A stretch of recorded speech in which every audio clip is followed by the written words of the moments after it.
காலையிலேருந்து நிறைய கெஸ்ட் நமக்கு வந்துட்டே இருக்காங்க. கெஸ்ட் வரதுல நமக்கு மிகப்பெரிய ஒரு சந்தோஷம் என்ன அப்படின்னா, ஒவ்வொரு தடவை கெஸ்ட் வரும்போதும் அவங்களுடைய புதுசான பாயிண்ட்ஸ், அவங்களுடைய மனசில் இருக்கிற விஷயங்கள்லாம் நமக்கு வெளியே வரும்போது இன்னும் நம்முடைய மிஸ்கால் நம்பர்ஸ் அதிகமாகுது. அது மட்டும் இல்லாமல் அந்த செலிபிரிட்டிஸோட ஃப்ரெண்ட்ஸ்க்குலாம் அவங்க ஷேர் பண்ணும்போது இன்னும் வேகமாக நம்ம வந்து இந்த டார்கெட்டை நோக்கி ரீச் ஆகிட்டு இருக்கோம். ரொம்ப சந்தோஷம். இப்போ நமக்கு வந்திருக்க ஒரு மிகப்பெரிய ஒரு டேரக்டர்.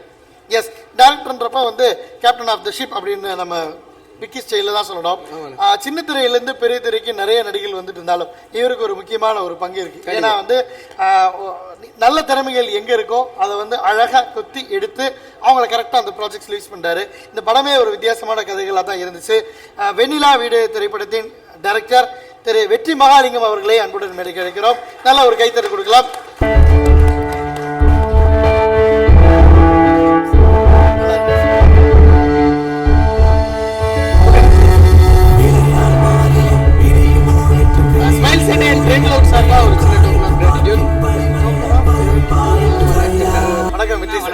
எப்படி இருக்கீங்க சார்? நல்லா இருக்கு. நல்லா.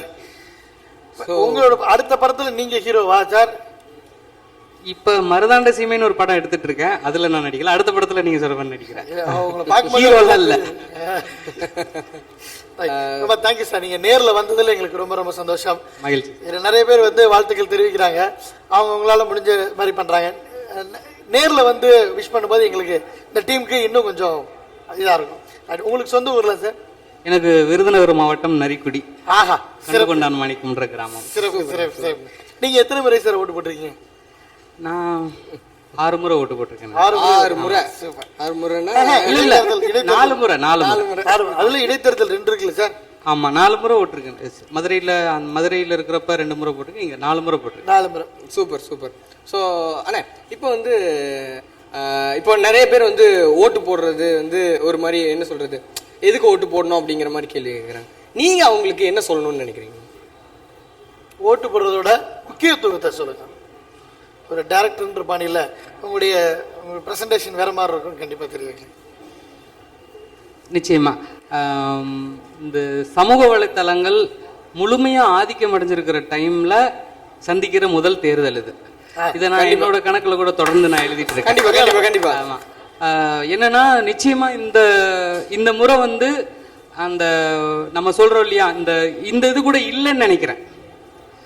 ஏன் ஓட்டு போடணும் நான் அப்படின்னு எதுவுமே இல்லை. ஆமா, ஏன்னா எழுதுற இளைஞர்கள் எல்லாருமே ரொம்ப ரொம்ப அதாவது ரொம்ப தார்மீகமா எழுதுற ஒரு குரூப் ஒரு பக்கம் இருந்தா கூட, ரொம்ப விளையாட்டா முகநூல் இருக்கிறவங்க கூட ஒரு நல்ல விஷயத்த நான் ஓட்டு போடுவேன், நான் சரியானவனுக்கு போடுவேன்னு சொல்லி பேசிட்டு இருக்காங்க. அது 100 போஸ்ட் போச்சுன்னா அதுல ஒரு 10 போஸ்ட் இப்படி வந்துட்டே தான் இருக்கு. அதனால அது மாறி இருக்குன்னு நினைக்கிறேன். ஏன் ஓட்டு போடணும் அப்படின்னு சொல்றது முழுமையா மாறி இருக்குன்னு நான் நினைக்கிறேன். கண்டிப்பா சரியான ஒரு பாயிண்ட். ஏன்னா வந்து இந்த சோசியல் மீடியா வந்து இவ்வளவு தூரம் ஃபுல் ஃபார்ம்ல இருக்கிற டைம்ல சந்திக்கிற முதல் தேர்தல்.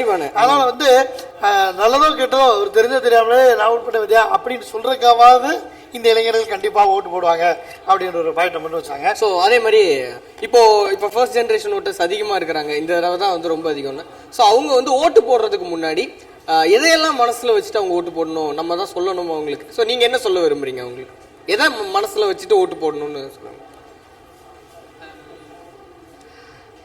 நிச்சயமா இன்னைக்கு எல்லாருமே அதை ஒவ்வொரு வகையில் சொல்லிகிட்டே இருக்காங்க.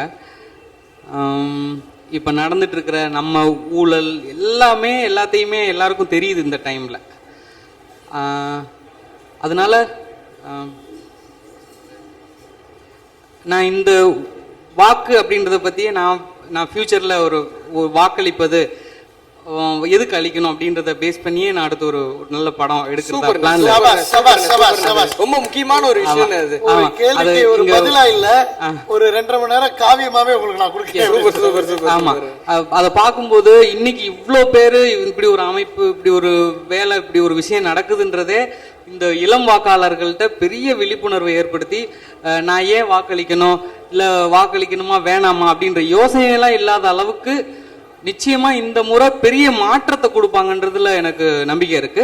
அது முக்கியமா அரசியல்வாதிகள் எல்லாரையுமே ஒரு பயமுறுத்தி இருக்கு இந்த இளம் வாக்காளர்கள் எழுத்துக்கள், அவங்களோட செயல்பாடுகள். அது சூப்பர், ரொம்ப சந்தோஷம். இப்போ நீங்க வந்து இந்த வைராஜா மை கம்பெயினை வந்து உங்களோட நட்பு வட்டாரங்களுக்கு நாமினேட் பண்ற மாதிரி இருந்தா, இது 3 பேருக்கு நாமினேட் பண்ற மாதிரி இருந்தா உங்களோட நண்பர்கள் யாருக்கு சொல்லுவீங்க சார்? இந்த இந்த விஷயத்தை உங்க நண்பர்களுக்கு ஷேர் பண்ணீங்கன்னா இன்னும் அதிவேகமா பகிரும் இல்லையா? அதனால உங்க நண்பர்களுக்குலாம் யார் யாருக்கு சொல்ல விரும்புறீங்க, நாங்க இங்க அவங்க நேம் சொல்லி நாங்க டாக் பண்ணிடுவோம். யாரா வேணா இருக்கலாம், உங்களோட நண்பர்களா இருக்கலாம், யாரா வேணா இருக்கலாம், சொந்தக்காரங்களா இருக்கலாம், யார் வேணாலும் இருக்கலாம். ஆமா, பயங்கரமான கொஸ்டின் கேட்டுக்க போகுது. டக்குனு ஒரு 20-25 பேர் வந்து. உங்களுடைய அடுத்த ப்ராஜெக்ட் இப்போ வந்து மதுராந்த சீமை இல்லைங்களா சார்? மருதாண்ட சீமை. மருதாண்ட சீமை, ஆமா. அது என்ன, எதை பேஸ் பண்ண தலைப்பு மருதாண்ட சீமை அப்படின்னு இருந்தா கூட இன்னைக்கு சோசியல் மீடியா வந்து வில்லேஜ்ல எப்படி ஆதிக்கம் பண்ணிருக்குன்றது தான் படம். ஆமா, சூப்பர் சூப்பர் சூப்பர் சூப்பர். உண்மையிலே தண்ணி பாய்ச்சிட்டியாடான்னு யாரா கேட்டாங்கன்னா நண்பன் கேட்கறான், எங்கடா வச்சு தண்ணி பாய்ச்சிட்டு இருக்கேன்டா, சும்மா சொல்ல இந்த பாடுறா பாய்ச்சிட்டு இருக்கேன்னு அந்த மடையில இருக்கிற வீடியோ எடுத்து வாட்ஸ்அப் பண்ற சூழல்ல வில்லேஜ் போயிருக்கு. கண்டிப்பா கண்டிப்பா. நகரத்துக்கும் கிராமத்துக்குமான இடைவெளி குறைஞ்சிருச்சு அப்படின்றத வெளிப்படுத்துற படம். சூப்பர், ரொம்ப அருமையா. ஒரு கிராமத்துல ஒருத்தர் வாட்ஸ்அப், ஃபேஸ்புக், ட்விட்டரோட எவ்வளவு அப்டேட்ல இருப்பாருன்றத நீங்க சொல்லும் போதே எங்களால் அதை யோசிக்க முடியுது. சூப்பர் சார், உங்களுடைய நல்ல எண்ணங்கள் வந்து சூப்பரா வெற்றிய வாழ்த்துக்கள் சார். ஒரு செல்ஃபி எடுத்துக்கலாமா சார் நம்ம?